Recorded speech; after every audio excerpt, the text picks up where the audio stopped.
ஜெபம் என்பது பிச்சை எடுக்கிற நேரம் கிடையாது. ஜெபம் என்பது விசுவாசத்தினாலே ஆசீர்வாதங்களை சுதந்தரிக்கிற நேரம். சொன்னால் பாவத்திலே வியாதி இருக்கிறது, மீட்பிலே சரீர சுகம் இருக்கிறது. இஞ்சி கேட்டால் தான் அவர் தருவார் என்று நீங்கள் நினைத்தால் பிறகு நீங்கள் தேவனை மட்டரகமாக நினைக்கிறீர்கள் என்றுதான் அருமையானவர்களை கவனியுங்கள்.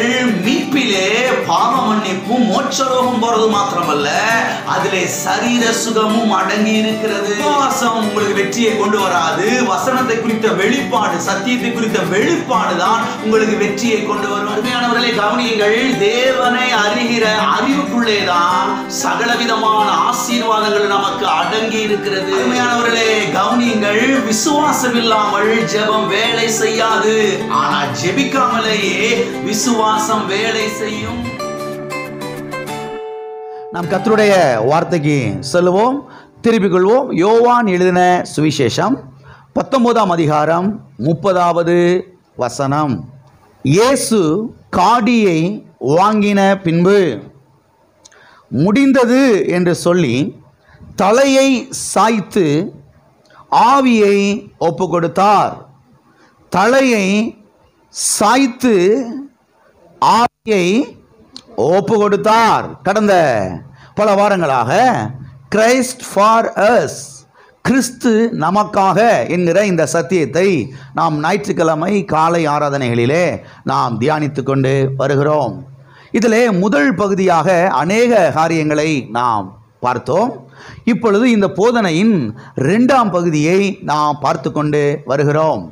இந்த போதனையின் 2ஆம் பகுதியாக நாம் எதை பார்த்து கொண்டு வருகிறோம் என்று சொன்னால், கிறிஸ்து நமக்காக என்னவாக ஆனார், கிறிஸ்து நமக்காக கல்வாரி சிலுவையிலே என்னவெல்லாம் செய்து முடித்தார், என்னவெல்லாம் நிறைவேற்றி முடித்தார், எதையெல்லாம் அவர் சுமந்து தீர்த்தார் என்பதை குறித்து இந்த 2ஆம் பகுதியிலே நாம் பார்த்து கொண்டு வருகிறோம். அது மாத்திரமல்ல, இதில் ஏற்கனவே 13 காரியங்களை நாம் பார்த்திருக்கிறோம். கடந்த வாரத்திலே 13வது காரியத்தை நாம் பார்த்தோம். 13வது காரியம் என்ன? அவர் நமக்காக திகில் அடைந்தார். அவர் நமக்காக திகில் அடைந்தார் கெத்செமனே தோட்டத்திலே என்பதை குறித்து நாம் பார்த்தோம். எதற்காக அவர் திகிலடைந்தார்? பயத்திலிருந்து நம்மை விடுதலை ஆக்குவதற்காக, மரண பயத்திலிருந்து நம்மை விடுதலை ஆக்குவதற்காக, தோல்வியின் பயத்திலிருந்து நம்மை விடுதலை ஆக்குவதற்காக, பில்லி சூனியம், மந்திரவாதம், மாந்திரிக வேலை, இப்படிப்பட்ட அந்த பயத்திலிருந்து நம்மை விடுதலை ஆக்குவதற்காக, நம்மை தைரியத்தினாலே நிரப்புவதற்காக, பொல்லாத மனிதர்களுடைய அச்சுறுத்தல், பொல்லாத மனிதர்களுடைய அந்த பயமுறுத்தல், அதிலிருந்து நம்மை விடுதலை ஆக்குவதற்காக ஆண்டவராய் இயேசு கிறிஸ்து கெத்செமனே தோட்டத்திலே அவர் திகில் அடைந்தார் என்பதை குறித்து நாம் பார்க்கிறோம். பயம் என்றால் என்னவென்றே தெரியாத தேவன் அங்கே கெத்செமனே தோட்டத்திலே திகில் அடைகிறதை நாம் பார்க்கிறோம். முதல் மனுஷனாய் ஆதாம் கர்த்தருடைய வார்த்தை மீறி அவன் பாருங்க சென்றபடினாலே அவனுடைய வாழ்க்கையிலே, அவனுடைய இருதயத்துக்குள்ளே பயம் உள்ளே புகுந்து அவனை ஆட்டி படைக்க ஆரம்பித்தது. அந்த பயத்திலிருந்து அவனை மீட்பதற்காக இயேசு கிறிஸ்து கல்வாரி சிலுவையிலே எல்லா பாடுகளையும் அவர் பட்டார் என்பதை குறித்து நாம் கடந்த வாரத்திலே பார்த்து தியானித்தோம். ஓகே, இன்றைக்கு 14வது காரியத்தை குறித்து நாம் பார்க்க போகிறோம். 14வதாக இன்றைக்கு நாம் எதை பார்க்க போகிறோம் என்று சொன்னால், கிறிஸ்து நமக்காக கல்வாரி சிலுவையிலே தலையை சாய்த்தார் என்பதை குறித்து இன்றைக்கு நாம் பார்க்க போகிறோம். கிறிஸ்து நமக்காக தலையை சாய்த்தார். மறுபடியும் இந்த வசனத்தை நாம் வாசிப்போம். யோவான் 19ஆம் அதிகாரம் 30வது வசனம். இயேசு காடியை வாங்கின பின்பு முடிந்தது என்று சொல்லி தலையை சாய்த்து ஆவியை ஒப்பு கொடுத்தார். அவர் தலையை சாய்த்து ஆவியை என்ன செய்தார்? ஒப்பு கொடுத்தார். அவர் எதை சாய்த்தார்? தலையை சாய்த்தார். அருமையான தேவனுடைய பிள்ளைகளை கவனியுங்கள். மத்தேயு, மார்க்கு, லூக்கா எழுதின ஆகிய இந்த 3 சுவிசேஷ புஸ்தகத்திலேயும் இந்த வார்த்தை பயன்படுத்தப்படவில்லை. மத்தேயு, மார்க்கு, லூக்கா இந்த 3 புஸ்தகத்திலையும் எப்படி வந்திருக்கிறது என்று சொன்னால், ஜீவனை விட்டார் அப்படிதான் வந்திருக்குது. ஆவியை ஒப்பு கொடுத்தார் அப்படிதான் வந்திருக்குது. ஆனால் யோவான் சுவிசேஷத்திலே மாத்திரம் எப்படி வந்திருக்கிறது? தலையை சாய்த்து ஆவியை ஒப்பு கொடுத்தார். எல்லாரும் சொல்லுங்க, தலையை சாய்த்து ஆவியை ஒப்பு கொடுத்தார். ஆமென். சரி, விஷயத்துக்கு வருவோம். ஆண்டவராய் இயேசு கிறிஸ்து கல்வாரி சிலுவையிலே அவர் எதற்காக தலையை சாய்த்தார்? இதற்கு அநேக பதில்களை நாம் சத்திய வேதத்திலே பார்க்க முடியும். ஆனால் இன்றைக்கு 2 பதில்களை மாத்திரம் நான் சத்திய வேதத்திலிருந்து உங்களுக்கு எடுத்து காண்பிக்க விரும்புகிறேன். முதலாவதாக இன்றைக்கு முதல் காரியத்தை நாம் பார்க்கலாம். நான் உங்களிடத்தில் கேட்கிறேன், அதற்கு நீங்கள் பதில் சொல்லுங்கள். ஆண்டவராய் இயேசு கிறிஸ்து கல்வாரி சிலுவையிலே தலையை சாய்த்தார் என்று இங்கே எழுதியிருக்கிறதாக நாம் வாசிக்கிறோம். அப்படி என்று சொன்னால் அவர் தலையை சாய்த்த போது அந்த தலை, அவருடைய தலை எங்கே சாய்ந்தது? எதின் மேலே சாய்ந்தது? அவர் தலையை சாய்த்தார் என்று எழுதப்பட்டிருக்கிறது. அவர் தலையை சாய்த்த பொழுது அந்த தலை எங்கே விழுந்தது? பதில் சொல்லுங்க, கேள்வி கேட்டேன். இங்க நான் பார்க்கிறோம், ஆண்டவராய் இயேசு கிறிஸ்து தலையை சாய்த்தார், ஆவியை ஒப்பு கொடுத்தார். ஆவி அவரை விட்டு பிரிந்தது, தலை விழுந்தது, தலை சாய்ந்தது. அப்ப தலை சாய்ந்தது என்று சொன்னால், தலை விழுந்தது என்று சொன்னால், தலை எங்கே விழுந்தது? தலை எங்கே சாய்ந்தது? தலை எதிலே விழுந்தது என்பதை நாம் ஆழமாய் சத்திய வேதத்திலே கவனித்து பார்க்க வேண்டியது அவசியமாயிருக்கிறது. அருமையானவர்களை கவனியுங்கள். தலையை சாய்த்தார். எங்கே இவருடைய தலை விழுந்தது என்று சொன்னால், எங்கே இவருடைய தலை சாய்ந்தது என்று சொன்னால், எங்கே இவருடைய தலை விழுந்தது என்று சொன்னால், அவருடைய தோள்பட்டையின் மேலே, அவருடைய இந்த ஷோல்டர் பகுதியிலே அவருடைய தலை விழுந்தது, தலை சாய்ந்தது. ஏம்பாச, இது ஒரு பெரிய விஷயமா? சிலுவையில் தொங்கிட்டு இருக்கிறாரு, தலை சாய்ந்தது, தலையை சாய்த்து ஆவியை ஒப்பு கொடுத்தார் என்று எழுதப்பட்டிருக்கிறது. தலை சாய்ந்ததுனாவே ஒன்று இந்த பக்கத்தில் விழுந்திருக்கணும் ஷோல்டரில், இல்லைனா இந்த பக்கம் ஷோல்டரில் விழுந்திருக்கணும், அவ்வளவுதானே. இது ஒரு பெரிய விஷயமா? இது ஒரு பெரிய மேட்ரா? இங்கே தான் நம்ம கவனிக்க வேண்டிய விஷயமே இருக்கிறது. இயேசு தலையை சாய்த்தார் என்று சும்மா அப்படி வாசித்து அப்படியே லேச மேலோட்டம் போயிட முடியாது. அங்கே தலையை சாய்த்தார் என்பதில் தான் சபைக்கு எப்படிப்பட்ட லாபங்கள், ஆசீர்வாதங்கள், எப்படிப்பட்ட மேன்மைகள், மகிமைகள், அதிகாரங்கள், ஆளுகைகள் அங்கே உண்டாயிருக்கிறது என்பதை அங்கே தான் ஆழமாய் என்ன செய்ய முடியும்? பார்க்க முடியும். எனவே இயேசு கிறிஸ்துவின் தலை எங்கே விழுந்தது தெரியுமா? எங்கே அது சாய்ந்தது தெரியுமா? அவருடைய தோள்பட்டையின் மேலே, அவருடைய அந்த ஷோல்டர் மேலே விழுந்தது. தெளிவாக சொன்னா இப்படி சொல்லலாம், எப்படி சொல்லலாம்? அவருடைய தலை அவருடைய சரீரத்தின் மேலே விழுந்தது.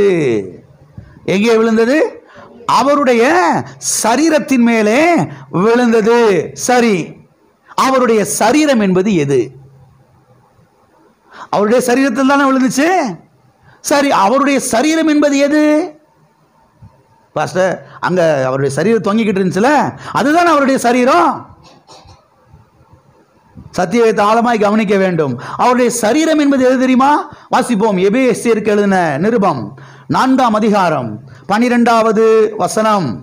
பரிசுத்தவான்கள் சீர் பொருந்தும் பொருட்டு சுவிசேஷ ஊழியத்தின் வேலைக்காகவும் கிறிஸ்துவின் சரீரமாகிய சபையானது பக்தி விருத்தி அடைவதற்காகவும், கிறிஸ்துவின் சரீரமாகிய சபையானது எதுவானது?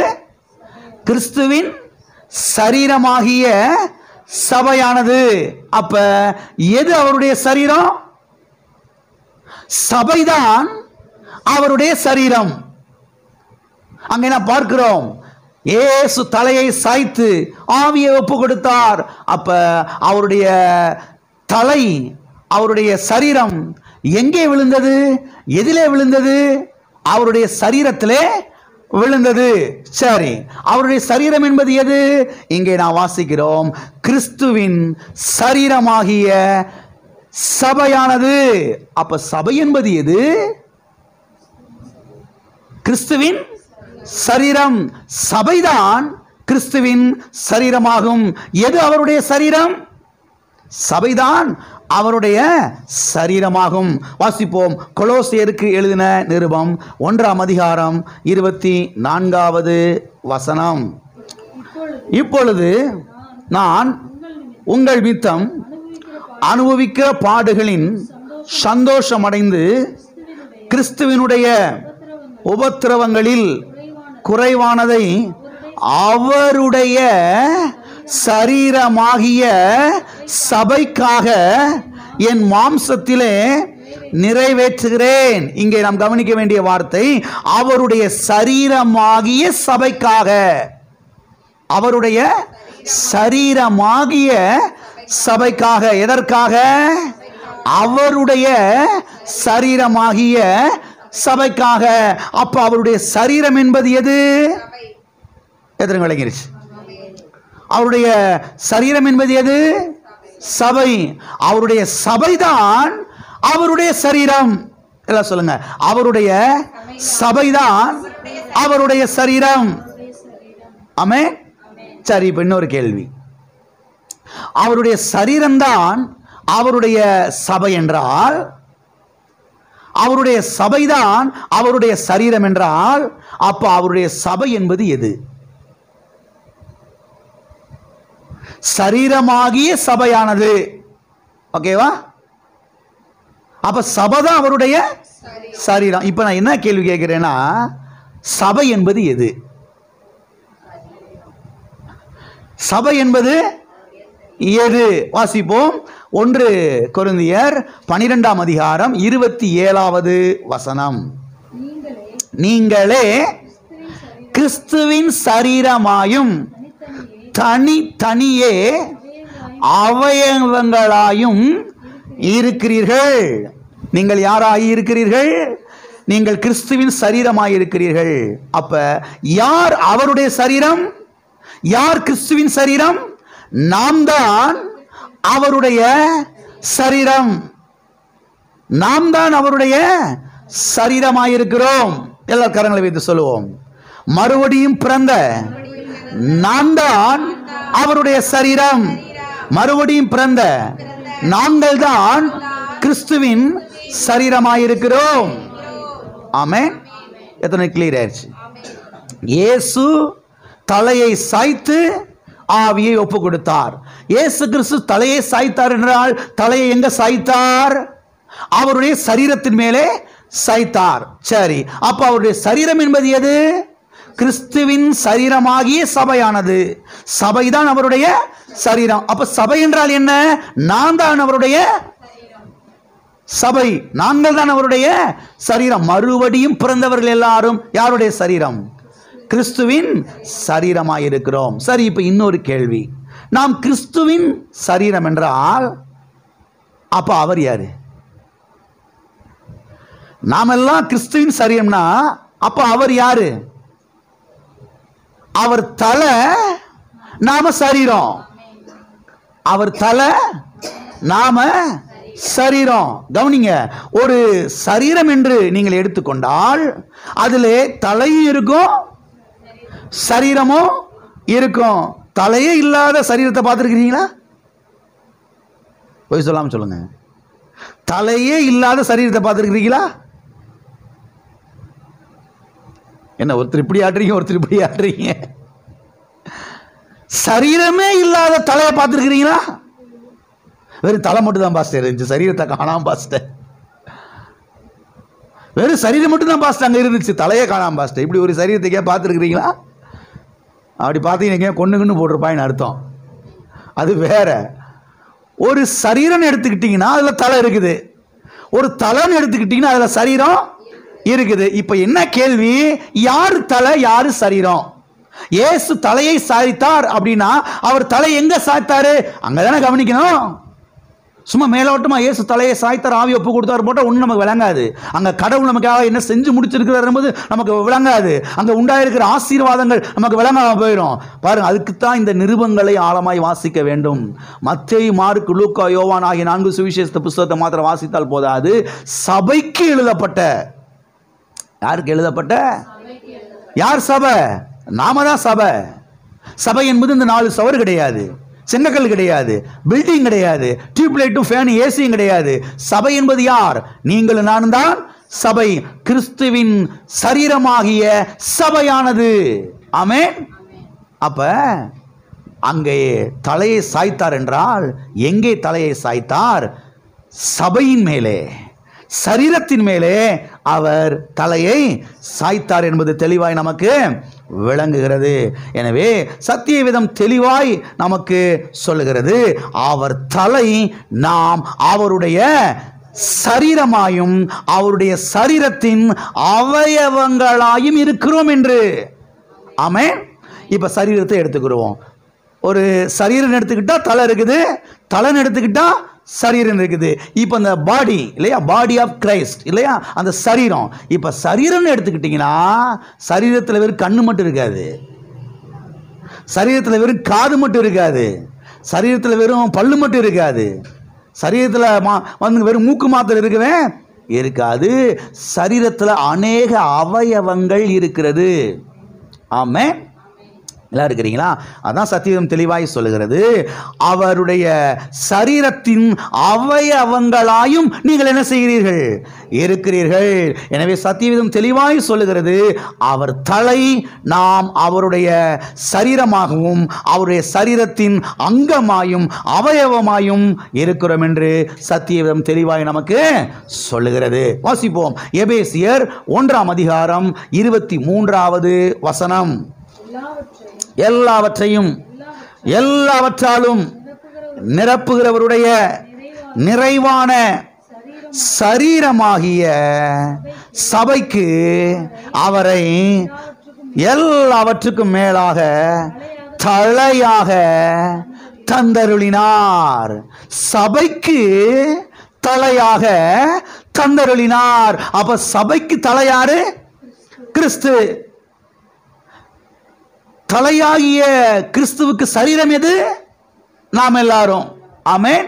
அவர் தலை, நாம் சரீரமாக இருக்கிறோம். இங்கே தெளிவாய் சொல்லப்பட்டிருக்கிறது, நிறைவாகிய சரீரமான சபைக்கு அவரை தலையாக தந்து அருளினார் என்று. அப்ப தெளிவாய் நீங்கள் புரிந்து கொள்ள வேண்டும், அவர் தலையாக இருக்கிறார், நாம் சரீரமாக இருக்கிறோம். எத்தனை இதுவரை கிளியர் ஆயிடுச்சு? கிளியர் ஆயிடுச்சா? சரி, இப்போ இன்னொரு கேள்வி. என்ன பாஸ் இன்னொரு கேள்வின்னு போய்கிட்டே இருக்கிறீங்க? கவனிங்க. ஆண்டவராய் இயேசு கிறிஸ்து கல்வாரி சிலுவையிலே தன்னுடைய தலையை சாய்த்தார் என்று நாம் வாசிக்கிறோம் அல்லவா? அப்படித்தானே வாசிக்கிறோம். அவர் தலையை, அதாவது தன்னுடைய தலையை அவர் எங்கே சாய்த்தார் என்பதுதான் நம்முடைய முக்கியமான கவனிக்கப்பட வேண்டிய ஒரு காரியமாய் இருக்கிறது. அருமையானவர்களை கவனியுங்கள். ஆண்டவராய் இயேசு கிறிஸ்து கல்வாரி சிலுவையிலே அவர் தலையை சாய்த்தார் என்று சொன்னால், அவர் எங்கே தலையை சாய்த்தார்? அவருடைய சரீரமாகிய சபையின் மேலே, அவருடைய சரீரமாகிய நம்மேலே தான் அவர் தலையை என்ன செய்தார்? சாய்த்தார். திரு சபையின் மேலே தான் அவர் தன்னுடைய தலையை என்ன செய்தார்? சாய்த்தார் என்பது நமக்கு தெளிவாய் விளங்குகிறது. சரி, எதற்காக நம்மீது அவர் தலையை சாய்க்க வேண்டும்? இருக்கிறீங்களா? எதற்காக அவர் தலையை அங்கே சாய்க்க வேண்டும்? நல்லா கவனிங்களே. தலையை சாய விடாம அன்னைக்கு இருந்த அந்த யூத ஜனங்கள், ரோம பெருச்சவர்கள்லாம் தலையை இருக்க பிடிச்சி கட்டி விட்டு இருந்திருக்கலாம். அப்படித்தானே? கை காலுக்கு ஒரு ஆணி அடித்த மாதிரி தலையிலும் கூட ஒரு ஆணி அடித்து அப்படியே அங்கே மேலே தலையை சாய விடாமல் கூட பண்ணியிருந்திருக்கலாம். ஆனால் பண்ணலை. எல்லாம் இருக்கிறீங்களா? தேவன் எல்லாவற்றையும் திட்டமிட்டு அங்கே செய்து கொண்டு வந்தார் என்பதை நீங்கள் கவனிக்க வேண்டும். அப்போ தலையை இயேசு கிறிஸ்து சாய்க்கிறார் இல்லையா? அவர் தலையை சாய்த்தார் என்றால் எங்கே சாய்த்தார்? சரீரத்தின் மேலே சாய்த்தார். சரீரம் என்பது எது? சபை. ஆமென். அப்போ தலை எங்கே சாய்ச்சாரு? சரீரத்தின் மேலே சாய்ச்சாரு. தலையை சாய்த்து ஆவியை ஒப்பு கொடுத்தார். எல்லாம் கவனிக்கிறீங்களா? தலையை சாய்த்து ஆவியை ஒப்பு கொடுத்தார். இப்ப இன்னொரு கேள்வி என்னன்னா, அவர் ஏன் தன்னுடைய தலையை சபையின் மேல சாய்க்கணும், தன்னுடைய சரீரத்தின் மேலே சாய்க்கணும்? ஏன் தெரியுமா அவர் தலையை சபையின் மேலே சாய்த்தார், தன்னுடைய சரீரத்தின் மேலே சாய்த்தார்? எதற்காக என்று சொன்னால், பாவத்தின் நிமித்தமாக மனுஷன் இழந்து போன அந்த அதிகாரத்தையும் அந்த ஆளுகையையும் மீட்பின் மூலமாக மறுபடியுமாக மனுஷனுக்கே கொடுப்பதற்காக, சரீரமாகிய சபைக்கே கொடுப்பதற்காக தான் தலையை சரீரத்தின் மேலே அவர் சாய்த்தார். எல்லாம் இருக்கிறீங்களா? அவருடைய சரீரமாகிய சபைக்கு, அதாவது நமக்கு அந்த அதிகாரத்தை கொடுப்பதற்காகத்தான் அவர் தலை என்ன செய்தார்? சாய்த்தார். எல்லாம் இருக்கிறீங்களா? வாசிப்போம். ஏசாயா தீர்க்கதரிசன புஸ்தகம் 9ஆம் அதிகாரம் 6வது வசனம். நமக்கு ஒரு பாலகன் பிறந்தார், நமக்கு குமாரன் கொடுக்கப்பட்டார், கர்த்தர்த்துவம் அவர் தோளின் மேல் இருக்கும், அவர் நாமம் அதிசயமானவர், ஆலோசனை கர்த்தா, வல்லமை உள்ள தேவன், நித்திய பிதா, சமாதான பிரபு எனப்படும். இங்கே நாம் கவனிக்க வேண்டிய ஒரு வார்த்தை என்னவென்றால், கர்த்தர்த்துவம் அவர் தோளின் மேல் இருக்கும். தோள் என்பது என்ன? தோள்பட்டை. அங்க யோவான் 19ஆம் அதிகாரம் 30ஆம் வசனத்தையும் ஏசாயா 9ஆம் அதிகாரம் 6ஆம் வசனத்தை கனெக்ஷன் பண்ணி பாருங்க. கர்த்தர்த்துவம் அவர் தோளின் மேல், அவருடைய சரீரத்தின் மேல் இருக்கும். அவருடைய சரீரத்தின் மேல் இருக்கும் என்றால் என்ன அர்த்தம்? அவருடைய சபையின் மேலே இருக்கும் என்று அர்த்தம். எது இருக்கும் அவருடைய சரீரத்தின் மேலே, அவருடைய சபையின் மேலே? கர்த்தர்த்துவம். எதுங்க? கர்த்தர்த்துவம் அவருடைய தோளின் மேல் இருக்கும், அவருடைய சரீரத்தின் மேலே இருக்கும், அவருடைய சபையின் மேலே இருக்கும் என்று சொல்லுகிறார். அப்ப ஆண்டவராய் இயேசு கிறிஸ்து கல்வாரி சிலுவையிலே தலையை சாய்த்த போது என்ன நடந்தது என்று சொன்னால், கர்த்தர்த்துவத்தை, அதாவது அவருடைய அதிகாரத்தையும் அவருடைய ஆளுகையையும் சபையாகிய நமக்கு, அதாவது சரீரமாகிய சபைக்கு அங்கே டிரான்ஸ்ஃபர் பண்ணினார். அங்கே டிரான்ஸ்ஃபர் பண்ணினார். தெளிவாக சொன்னால், அவருக்கு கொடுக்கப்பட்டிருக்கிற அதிகாரத்தை நமக்கு அது வந்து உண்டாகும்படியாக, அதாவது தனக்கு கொடுக்கப்பட்டிருக்கிற அதிகாரத்தை சபைக்கு அன்றைக்கு அவர் பரிமாற்றம் செய்தார். டிவைன் எக்ஸ்சேஞ்ச், தெய்வீக பரிமாற்றம். தெய்வீக பரிமாற்றம் கல்வாரி சிலுவையில் நடந்தது. அப்ப தலைக்கு கொடுக்கப்பட்டிருக்கிற அதிகாரம், சபைக்கு கொடுக்கப்பட்டிருக்கிற அதிகாரம். அப்ப தனக்கு கொடுக்கப்பட்டிருக்கிற அதிகாரத்தை இயேசு கிறிஸ்து அவர் சபைக்கு டிரான்ஸ்ஃபர் பண்ணினார், சபைக்கு அவர் பரிமாற்றம் செய்தார் என்பது நமக்கு திட்டமும் தெளிவுமாக இங்கே விளங்குகிறது. எனவே ஆண்டவராய் இயேசு கிறிஸ்து கல்வாரி சிலுவையிலே ஏன் தலையை சாய்த்தார் என்று சொன்னால், சபையாகிய நமக்கு அதிகாரத்தையும் ஆளுகையையும் கொடுப்பதற்காக தலையை சாய்த்தார். ஆமென். எல்லா கரங்களை வைத்து சொல்லுவோம். எனக்கு அதிகாரத்தையும் ஆளுகையையும் கொடுப்பதற்காக இயேசு கிறிஸ்து கல்வாரி சிலுவையிலே தலையை சாய்த்தார். ஆமென். இது ஒரு கிளியர் ஆயிடுச்சா? எத்தனை கிளியர் ஆயிடுச்சு? சரி, இப்ப இன்னொரு கேள்வி. இன்றைக்கு இப்ப அதிகாரம் யார்கிட்ட இருக்குது? இன்னைக்கு இப்ப அதிகாரம் யார்கிட்ட இருக்குது? சொல்றீங்களா? எல்லாம் நல்லா கவனிங்க. அதிகாரம் அவருடைய சரீரமாகிய நம்மிடத்திலே தான் என்ன செய்கிறது? இருக்கிறது. அப்ப அதிகாரம் நம்ம கையில தான் இருக்குதுன்னா, அப்ப அதிகாரத்தை யார் யூஸ் பண்ணணும்? இதை சொல்றதுக்கு தான் இவ்வளவு தூரம் விலைக்கு கொண்டு வந்தேன். அதிகாரமும் ஆளுகையும் இப்ப நம்மகிட்ட தான் இருக்குதுன்னா, இப்ப பில்லி சூனியத்தை கண்டு, மந்திரவாதத்தை கண்டு, பிசாசின் சேட்டையில கண்டு ஓடி ஒண்டி ஒளிஞ்சு, பாஸ்டர் சீக்கிரம் வாங்க, பாஸ்டர் எங்க இருக்கிறீங்க, என்ன பண்ணுவீங்க தெரியாது, வீட்டு வாசல 10 நிமிஷத்தில் நிக்கணும். அவர் ரெக்கையா வச்சிருக்கிறாரு பறந்து வர்றதுக்கு ஒவ்வொரு வீட்டுக்கும். அதிகாரம் இன்னைக்கு யார் கையில் இருக்குது? சபை கையில் இருக்குது. சபைக்கு ஆண்டவர் கொடுத்துட்டாரு. அவருடைய சரீரமாகி நம்மிடத்தில் என்ன செய்யறது? அதிகாரம் இருக்கிறது. அதிகாரம் அவருடைய சரீரமாகி நம்மிடத்துல தான் இருக்குதுன்னா, அப்ப அதிகாரத்தை யார் பயன்படுத்தணும்? யார் யூஸ் பண்ணணும்? நாம தான் என்ன செய்யணும்? யூஸ் பண்ணணும். பக்கத்துல கைப்பிடி சொல்லுங்க, அதிகாரத்தை நீங்க தான் பயன்படுத்தணும். அதிகாரத்தை நீங்க தான் யூஸ் பண்ணணும். அதிகாரத்தை நீங்க தான் செயல்படுத்தணும். ஆமென். சரி, அதிகாரத்தை யார் மேல பயன்படுத்தணும்? அதிகாரத்தை யார் மேல செயல்படுத்தணும்? அதிகாரத்தை எதின் மேலே செயல்படுத்தணும்? எதின் மேல செயல்படுத்தணும் தெரியுமா? பிசாசின் மேலே, பிசாசின் கிரியைகள் மேலே அதிகாரத்தை ஆளுகை என்ன செய்ய வேண்டும்? பயன்படுத்த வேண்டும். பிசாசின் கிரியைகளாகிய வியாதியின் மேலே, பிசாசின் கிரியைகளாகிய அந்த தரித்திரத்தின் மேலே, பிசாசின் கிரியைகளாகிய அந்த கடன் பிரச்சனையின் மேலே, பிசாசின் கிரியைகளாகிய அந்த பில்லி சூனியத்தின் மேலே, பிசாசின் கிரியைகளாகிய அந்த மந்திரவாதத்தின் மேலே, பிசாசின் கிரியைகளாகிய அந்த மருந்து வேலைகள் மேலே அதிகாரத்தை சபையாகிய நாம் பயன்படுத்த வேண்டும். இயேசு தலையை சாய்த்த பொழுது தலைக்கு கொடுக்கப்பட்டிருக்கிற அதிகாரம் அப்படியே சபைக்கு டிரான்ஸ்ஃபர் ஆனது, சபைக்கு பரிமாற்றம் செய்யப்பட்டது. இன்றைக்கு அதிகாரம் சபையிடத்தில் இருக்கிறது. ஆகவே சபை பிள்ளைகள் ஒவ்வொருவரும் அதிகாரத்தை என்ன செய்ய வேண்டும்? பயன்படுத்த வேண்டும். ஆனா இன்னைக்கு சபை அப்படிதான் இருக்குதா? சபையில் இப்படித்தான் போதிக்கிறாங்களா? சபையில் இப்படித்தான் சொல்லிக் கொடுக்குறாங்களா? உனக்கு ஏதாவது ஒன்று எனக்கு உடனே ஃபோன் பண்ணு, எனக்கு உடனே வாட்ஸ்அப்பில் அனுப்பிச்சிரு, உனக்காக நான் 3 நாள் உபவாசம் போடுறேன், நீ நல்லா ஊர் சுத்து, அதிகாரம்லாம் உனக்கு வேணாம்.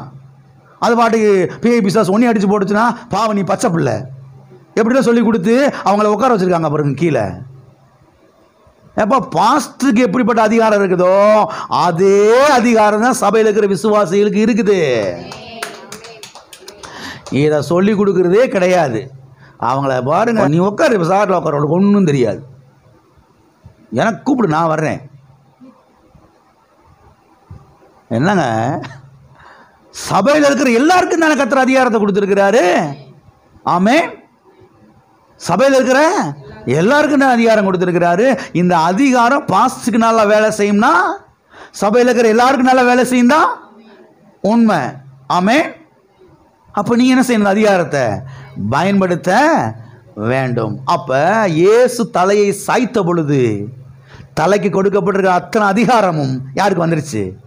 சபைக்கு வந்துருச்சு, சரீரத்துக்கு வந்துருச்சு. சபை யார்? நாம் தான் சபை, நாம் தான் சரீரம்.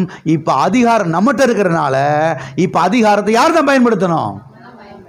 பக்கத்துல கைப்பிடி சொல்லுங்க, அதிகாரத்தை நீங்க தான் பயன்படுத்தணும். எங்க பயன்படுத்தணும்? உங்க வீட்டுக்குள்ள, உங்க ஆபீஸ்ல, உங்க கம்பெனியில எல்லாம் இருக்கிறீங்களா? உங்க ஆபீஸ்ல உட்காந்துட்டு அழுகக்கூடாது. சர்ச்சில் எங்கள் ஆபீஸில் இருக்கிற எல்லாரும் என்னை கேலி பண்ணுறாங்க, என்னை கிண்டல் அடிக்கிறாங்க, என்னை நக்கல் பண்ணுறாங்க. எங்கள் ஆஃபீஸ்லேயே நான் ஒரு ஆள் தான் ரசிக்கப்பட்டிருக்கேன், மற்றவங்க எல்லாரும் பூரா வேறவங்க. நான் என்ன பாச செய்வேன்? கையில் என்ன வச்சுருக்கிறீங்க? அதிகாரம் இருக்குது. அதிகாரம் தான் என்ன செய்யணும்? யூஸ் பண்ணணும், பயன்படுத்தணும். கூடாது. எல்லாம் இருக்கிறீங்களா? இன்னைக்கு அநேக கிறிஸ்தவங்க அழுகிற கிறிஸ்தவங்க தான் இருக்கிறாங்க, தவிர அதிகாரத்தை பயன்படுத்துகிற கிறிஸ்தவங்களா இல்லவே இல்லை. ஏன் இல்லைன்னா சபையில் போதிக்கிறது கிடையாது, சொல்லிக் கொடுக்கறது கிடையாது. தனக்கு தான் எல்லாம் இருக்குது அப்படின்ற மாதிரி பாருங்க, மக்களை தனக்கு நேரம் தசை திருப்பிக்கிறது. ஊழியக்காரவங்க நீ பசாட்டங்க உட்காந்துரு அப்படின்னு விட்டுறது. எல்லாம் இருக்கிறீங்களா? சில விஷயங்கள்லாம் வெளிப்படையாக சொன்னாதான் விளங்கும். அதிகாரம் உங்களுக்கு இருக்குதுங்க, அதை சொல்லிக் கொடுக்குறது தாங்க பாஸ்டர். நீங்கள் உங்கள் வீட்டில், உங்கள் தொழிலில், உங்கள் வியாபாரத்தில், உங்கள் பிஸ்னஸில் நீங்கள் போகும்போது வரும்போது கடவுள் உங்களுக்கு கொடுத்துருக்குற இந்த ஆவிக்குரிய அதிகாரத்தை என்ன செய்யணும்? நீங்கள் பயன்படுத்த வேண்டும். வாசிப்போம். மத்தேயு எழுதின சுவிசேஷம் 28ஆம் அதிகாரம் 18-19 வசனம். அப்பொழுது இயேசு சமீபத்தில் வந்து அவர்களை நோக்கி, வானத்திலும் பூமியிலும் சகல அதிகாரமும் எனக்கு கொடுக்கப்பட்டிருக்கிறது. ஆகையால் நீங்கள் புறப்பட்டு போய் சகல ஜாதிகளையும் சீஷராக்கி பிதா, குமாரன், பரிசுத்த ஆவியின் நாமத்தினாலே அவர்களுக்கு ஞானஸ்தானம் கொடுத்து. இங்கே நாம் பார்க்கிறோம், ஆண்டவராய் இயேசு கிறிஸ்து சொல்லுகிறார். நல்ல கவனிங்க, இங்கே உயிர்த்தெழுந்த இயேசு கிறிஸ்து சொல்லுகிறார், பரமேறி செல்ல போகிறார். பரமேறி செல்ல போவதற்கு முன்பதாக எல்லா சீசர்களும் கூடியிருக்கிறார்கள். கிட்டத்தட்ட ஒரு 500 பேர்னு சொல்றாங்க. கூடியிருக்கிறார்கள். கூடியிருக்கிற எல்லாரையும் பார்த்து சொல்றாரு. என்ன சொல்றாரு? வானத்திலும் பூமியிலும் சகல அதிகாரமும் எனக்கு கொடுக்கப்பட்டிருக்கிறது. ஆகையால் நான் ஒவ்வொரு தெருவாய் புறப்பட்டு போகிறேன், நீங்கள் வீட்டுக்குள்ளே சும்மா உட்கார்ந்திருங்கள் அப்படின்னு சொல்லல. வானத்திலும் பூமியிலும் சகல அதிகாரம் எனக்கு கொடுக்கப்பட்டிருக்கிறது. ஆகையால் நீங்கள் புறப்பட்டு போங்கள். எல்லாம் கவனிங்க, அதிகாரம் எனக்கு கொடுக்கப்பட்டிருக்குதுன்னா நான் புறப்பட்டு போனோம். உங்களை புறப்பட்டு போய் சொல்றதுல என்ன நியாயம் இருக்குது? நல்லா கவனிங்க, வசனத்தை கவனிங்க. வானத்திலும் பூமியிலும் சகல அதிகாரம் எனக்கு கொடுக்கப்பட்டிருக்குதுன்னா நானால புறப்பட்டு போனோம். உங்களை புறப்பட்டு போக சொல்றதுல என்ன நியாயம் இருக்குது? இயேசு சொல்றாரு, வானத்திலும் பூமியிலும் சகல அதிகாரம் எனக்கு கொடுக்கப்பட்டிருக்கிறது. ஆகையால் நீங்கள் புறப்பட்டு போங்கள். என்ன சொல்றாரு? தலைக்கு கொடுக்கப்பட்டிருக்கிற அதிகாரம், சரீரத்துக்கு கொடுக்கப்பட்டிருக்கிற அதிகாரம். ஆகையால் எனக்கு கொடுக்கப்பட்டிருக்கிற அதிகாரத்தை உனக்கு நான் டிரான்ஸ்ஃபர் பண்ணிட்டேன். இப்ப நீ புறப்பட்டு போ. நீ புறப்பட்டு போய் அற்புதங்களை, அடையாளங்களை நடப்பி பிசாசின் கிரியைகளை அழியுங்கள். பிசாசின் மேலே அதிகாரம் எடுங்கள், ஜெயம் எடுங்கள், வெற்றி பெறுங்கள். நீங்கள் புறப்பட்டு போங்கள் என்று சொல்லுகிறார். எல்லாம் இருக்கிறீங்களா? தேவனுடைய பிள்ளைகள் இந்த சத்தியத்தில் ஆழமாய் கவனிக்க வேண்டும். இதெல்லாம் ஆழமாய் கவனிக்க வேண்டும்.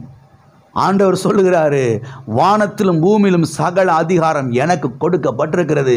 ஆகையால் நீங்கள் புறப்பட்டு போங்கள். நீங்கள் புறப்பட்டு போங்கள்னா என்ன அர்த்தம்?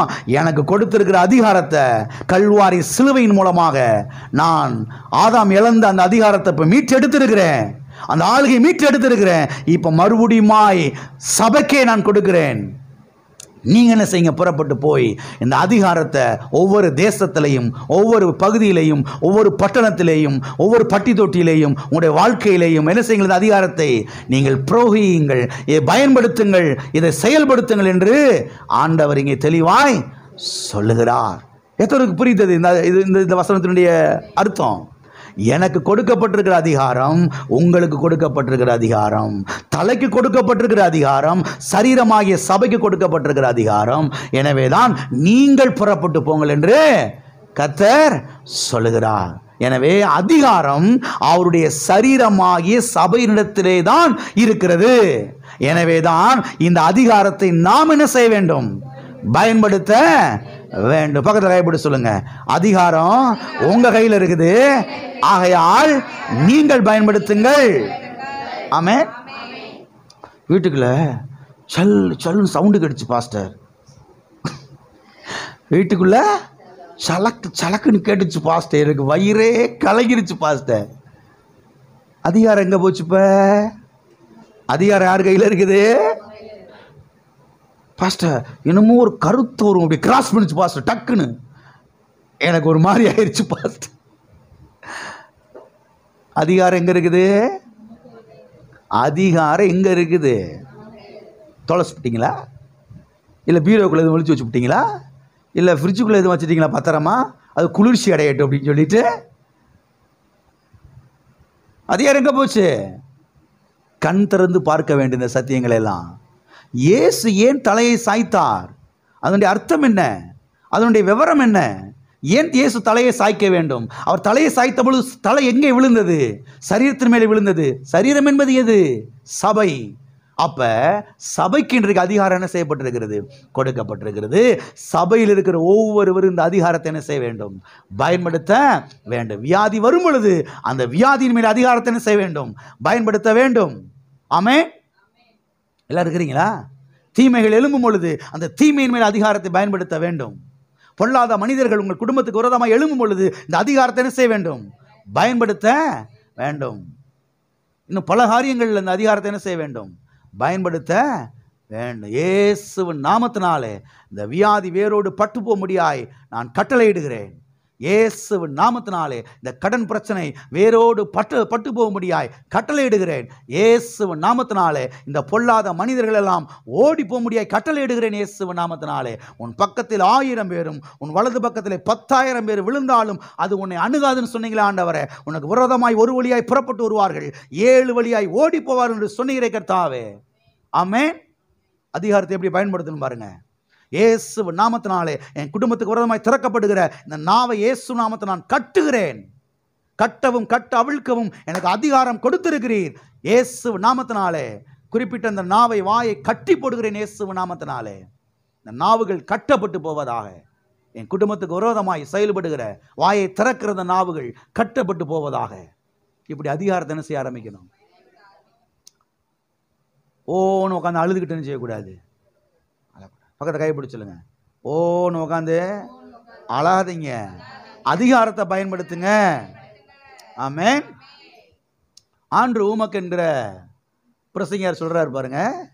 அவர் சொல்றாரு, கிறிஸ்துவிலே நமக்கு அதிகாரமும் வல்லமையும் கொடுக்கப்பட்டிருக்கிறது.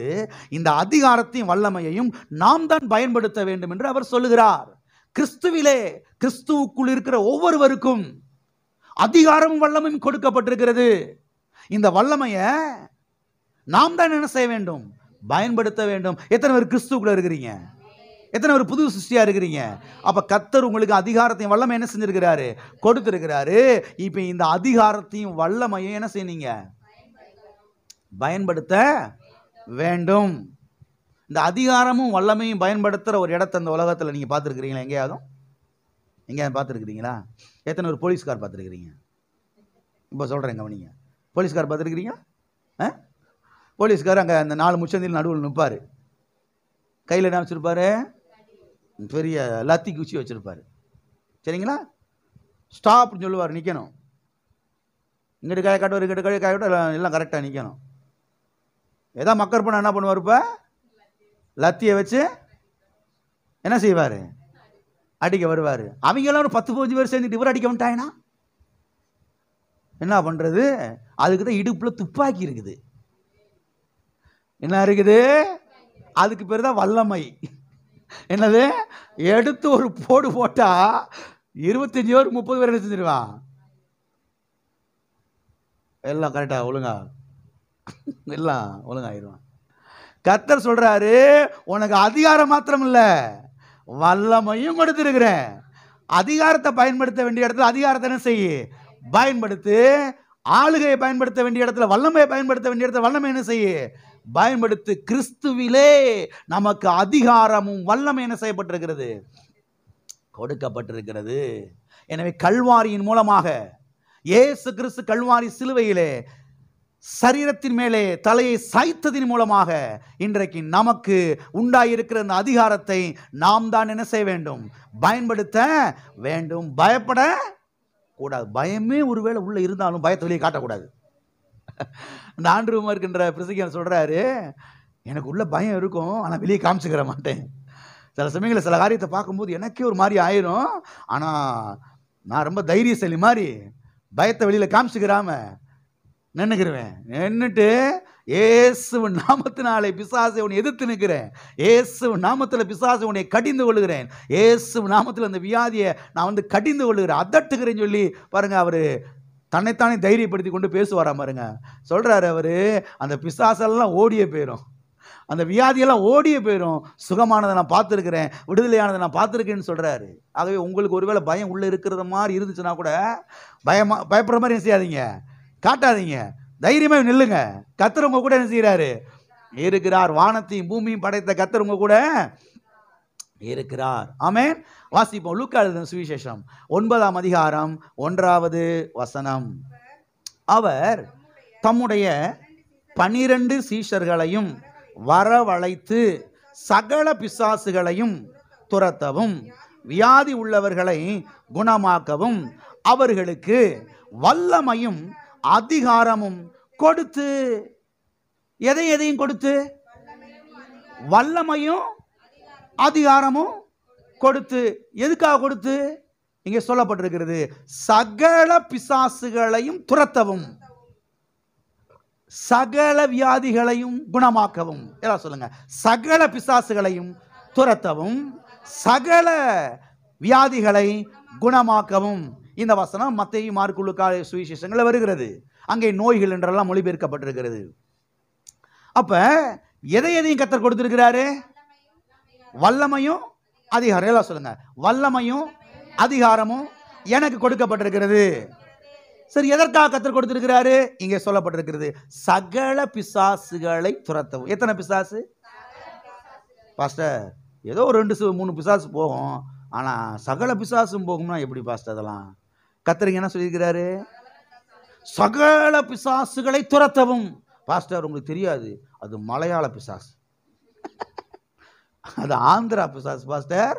அது கொஞ்சம் வேகத்தை காட்டத்தான் செய்யும். என்னாச்சு வேகத்தை?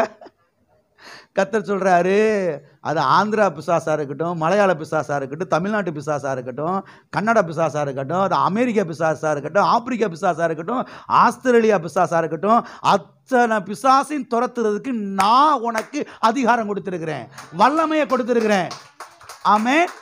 நீ பயன்படுத்துன்றாரு. சகல நோய்களையும், சகல பிணிகளையும், சகல நோய்களையும் குணமாக்கவும். எத்தனை நோய் வாச? ஏதோ ஒரு வயிற்று வலி சுகமாகும், ஏதோ ஒரு கால் வலி சுகமாகும், சுண்டு ஒரு வலி சுகமாகும். அது அந்த வியாதி சுகமாகுமா? எந்த வியாதி சொல்றீங்க நீங்க? எனக்கு புரியல எந்த வியாதின்னு. கர்த்தர் எல்லா வியாதி இங்க என்ன சொல்லிட்டாரு? சொல்லிட்டார், எல்லா வியாதிகளையும் சுகமாக்கவும். எல்லாம் சொல்லுங்க, எல்லா வியாதிகளையும் சுகமாக்கவும். அப்ப எல்லா பிசாசையும் துரத்த முடியும், எல்லா வியாதியும் சுகமாக்க முடியும். அதுக்குத்தான் கர்த்தர் சபைக்கு அதிகாரத்தையும் வல்லமையும் கொடுத்திருக்கிறாரு. அவர் தலையை சபையின் மேலே என்ன செய்தார்? சாய்த்தார். எதற்காக சாய்த்தார்? தலைக்கு கொடுக்கப்பட்டிருக்க அதிகாரத்தை சபைக்கு டிரான்ஸ்ஃபர் பண்ணுவதற்காக, சபைக்கு பரிமாற்றம் செய்வதற்காக. பரிமாற்றம் செஞ்சிட்டாரு, சபைக்கு டிரான்ஸ்ஃபர் பண்ணிட்டாரு. இன்னைக்கு அதிகாரம் சபையினிடத்தில் இருக்கிறது, அதிகாரமும் வல்லமையும் சபைக்கு கொடுக்கப்பட்டிருக்கிறது. இப்ப சபை பிள்ளைகள் எல்லாரும் இந்த அதிகாரத்தை வல்லமை என்ன செய்யணும்? பயன்படுத்தணும். உட்காந்து நான் அழுது முந்தாங்கி எடுத்து என்ன செய்யக்கூடாது? என்ன செய்யக்கூடாது? ஆண்டவரே இறங்கும் ஐயா. எதுக்கு இறங்கும் ஐயா? ஆண்டவரே கண்ணோக்கி பாருமையா. எதுக்கு? எதுக்கு? இறங்கும் ஐயா. அவர் நம்ம இறங்கவே மாட்டேன்னு சொல்லி அவர் அடம் பிடிக்கிற மாதிரி இவங்கெல்லாம் கையை பிடிச்சி சபை மக்களை சேர்ந்து நீங்க வாங்க ஆண்டவர் இன்னைக்கு அப்படின்னு கையை பிடிச்சி திருகி தூக்கி இழுக்கிற மாதிரி அவங்க நடக்கிற மாதிரி இவங்க நினைச்சிட்டு இருக்காங்க. கர்த்தர் சொல்றாரு, இதெல்லாம் கண்ணை திறந்து பாரு. அதிகாரத்தை உன் கையில கொடுத்துருக்கிறேன், வல்லமை உனக்கு கொடுத்துருக்கிறேன், தலையை சாச்சேன், அதிகாரத்தை கொடுத்துட்டேன். அதிகார சபையின் மேல இருக்கிறது, சபையின் இடத்துல அதிகாரம் கொடுக்கப்பட்டிருக்கிறது. அதிகாரத்தை நீ பயன்படுத்து. நீ அதிகாரத்தை பயன்படுத்தும் போது நான் ஃபுல் சப்போர்ட் உனக்கு பண்ணுவேன். ஆமென். ஃபுல் சப்போர்ட் நான் உனக்கு பண்ணுவேன். நீ அழுகும் போது நான் உனக்கு எப்படி சப்போர்ட் பண்ண முடியும்? எல்லாம் இருக்கிறீங்களா? இருக்கிறீங்களா? போயிட்டீங்களா? உங்க பையன் இருக்கிறான், குச்சியை கொடுத்து 4 சாத்து சாத்துறா சொல்றீங்க, நான் பக்கத்தில் இருக்கிறேன் டேடி ஒன்றும் பயப்படாதன்றீங்க. இப்போ அவன் பயந்துக்கிட்டு என்ன எப்படி இருக்கும்? சும்மா அடுறா, அந்த பாம்பு எவ்வளோ பெரிய பாம்புன்னு பார்த்துருவோம். இப்போ நான் பக்கத்தில் நிற்கிறேன், அந்த பூரை எவ்வளோ பெரிய பூரான்னு பார்த்துருவோம். இன்னைக்கு நான் பக்கத்தில் நிற்கிறேன், டேடி நிற்கிறேன், அடி தைரியமா. சில பிள்ளைங்க அடிச்சு பொறிச்சு தள்ளிடுது, நீங்கள் தள்ளுக்கு டாடி நான் பார்த்துக்கிறேன்றது. சில பிள்ளைங்க நீங்கள் முதல் பிடிங்க, அது அங்கே போய் தூரமாக நிற்குது. நீங்கள் எந்த பிள்ளைய பாராட்டுவீங்க சொல்லுங்க? அது ஒருவேளை அடிக்காமல் இருந்தாலும் கூட 10 பேர்ட்ட சொல்லிடுவீங்க, என் பிள்ளை என்ன மாதிரி மாட்டிச்சான், பிச்சு விட்டான், அவன் பயந்து ஓடி போய் சட்டிக்குள்ள ஒளிஞ்சுக்கிட்டியான். ஆனாலும் கூட பிச்சு விட்டான்னு சொல்லி என்ன செய்யறது? பெருமையா பேசுறது. கர்த்தர் பாருங்க, அதிகாரத்தை பயன்படுத்துற பிள்ளை மேலதான் அவர் சந்தோஷப்படுறாரு. அழுகிற பிள்ளை மேல அவர் ஒன்றும் சந்தோஷப்படவே இல்லை. அன்பு, கடவுளுடைய அன்பு நினைச்சு அழுகிறது வேறங்க. ஆண்டவரே அதிகாரத்தை நீங்க பயன்படுத்துங்கய்யா, எனக்கு அதெல்லாம் ஒன்றும் புரியல ஆண்டவர் சொல்லி பயந்து ஓடுறாள கண்டு கர்த்தர் சந்தோஷப்படுறது கிடையவே கிடையாது. அதிகாரத்தை நீங்கள் என்ன செய்ய வேண்டும்? பயன்படுத்த வேண்டும். எங்கே பயன்படுத்த வேண்டும்? உங்களுடைய குடும்பத்துக்கு விரோதமாய் காரியங்கள் எழும்பும் பொழுது, உங்களுடைய பிசினஸ்க்கு விரோதமாய் காரியங்கள் எழும்பும் பொழுது, உங்களுடைய தொழிலுக்கு விரோதமாய் காரியங்கள் எழும்பும் பொழுது, உங்களுடைய வியாபாரத்துக்கு விரோதமாய் காரியங்கள் எழும்பும் பொழுது, உங்கள் பிள்ளைகளுக்கு விரோதமாய் அங்கே காரியங்கள் எழும்பும் பொழுது, அந்த பிசாசை நீங்கள் என்ன செய்ய வேண்டும்? துரத்த வேண்டும். பொல்லாத மனிதர்களை பிசாசு கிளப்பி விடும் பொழுது நீங்கள் என்ன செய்ய வேண்டும்? அதிகாரத்தை பயன்படுத்த வேண்டும், ஆளுகையை பயன்படுத்த வேண்டும். அழக்கூடாது, பயப்பட கூடாது. உங்களுடைய சரீரத்தில் சில வியாதிகள் எழும்பும் பொழுது, வியாதியின் அறிகுறிகள் அப்படி தென்படும் பொழுது, அங்கே அதிகாரத்தை என்ன செய்ய வேண்டும்? பயன்படுத்த வேண்டும். எத்தனை பேர் அதிகாரத்தை பயன்படுத்த போறீங்க? அதிகாரத்தை பயன்படுத்த போறீங்களா, இல்லை உட்காந்து ஓன அழ போறீங்களா? மற்ற கிறிஸ்தவங்க அழுகிற மாதிரி என்ன செய்யக்கூடாது? அழக்கூடாது. அதிகாரத்தை என்ன செய்யணும்? பயன்படுத்த வேண்டும். எனவே ஆண்டவராய் இயேசு கிறிஸ்து எதற்காக தலையை சாய்த்தார் என்றால், சரீரமாகிய திருச்சபைக்கு அதிகாரத்தையும் ஆளுகையும் கொடுப்பதற்காக அவர் தலையை சாய்த்தார். எங்கே சாய்த்தார்? சரீரமாகிய சபையின் மேலே. எத்தனை கிளியர் ஆச்சு? ஓகே, இரண்டாவது காரியத்தை பார்ப்போம். எதற்காக அவர் தலையை சாய்த்தார்? ஏன் அவர் தலையை சாய்க்க வேண்டும்? தலையை அவர் எங்கே சாய்த்தார்? சரீரமாகிய சபையின் மேலே அவர் சாய்த்தார் என்று பார்க்கிறோம். சரி, அவர் எதற்காக தலையை சரீரத்தின் மேலே சாய்த்தார் தெரியுமா? நல்லா கவனிங்க, நல்லா கவனிங்க. எதுக்காக அவர் தன்னுடைய தலையை சரீரத்தின் மேலே அவர் சாய்த்தார் தெரியுமா? சாய்ந்து கிடக்கிற உங்க தலையை நிமிர்த்துவதற்காக. ஆமென். சாய்ந்து கிடக்கிற உங்க தலையை நிமிர்த்துவதற்காக, சாய்ந்து கிடக்கிற உங்க தலையை உயர்த்துவதற்காக, வெட்கப்பட்டு கிடக்கிற உங்க முகத்தை நிமிர பண்ணி பிரகாசிக்க பண்ணுவதற்காக அவர் தன்னுடைய தலையை கல்வாரி சிலுவையிலே சாய்த்தார். கர்த்தருடைய அன்பை எண்ணி பாருங்கள். அவர் தலையை கல்வாரி சிலுவையிலே சாய்த்தார். அநேகருடைய தலை இன்றைக்கு சாய்ந்து போய் கிடக்கிறதை நாம் பார்க்கிறோம். பாவத்தின் நிமித்தமாக, வியாதி நிமித்தமாக, கடன் பிரச்சனை நிமித்தமாக, தீமை நிமித்தமாக, தோல்வி நிமித்தமாக, பயத்தின் நிமித்தமாக, பொல்லாத மனிதருடைய அச்சுறுத்தல் நிமித்தமாக இன்றைக்கு அநேகருடைய தலை அப்படியே சாய்ந்து கிடக்கிறது, நிமிர முடியாமல் கிடக்கிறது, வெட்கப்பட்டு போய் கிடக்கிறது. நான் சொல்லுகிறேன், அப்படிப்பட்ட ஒருவேளை எழுப்பி என்று சொன்னால் நான் சொல்லுகிறேன், உங்கள் தலையை ஆண்டவராய் இயேசு கிறிஸ்து நிமிர பண்ணுவார். உங்கள் தலையை ஆண்டவராய் இயேசு கிறிஸ்து நிமிர பண்ணுவார். உங்கள் தலையை ஆண்டவராய் இயேசு கிறிஸ்து உயர்த்துவார். ஆமென்.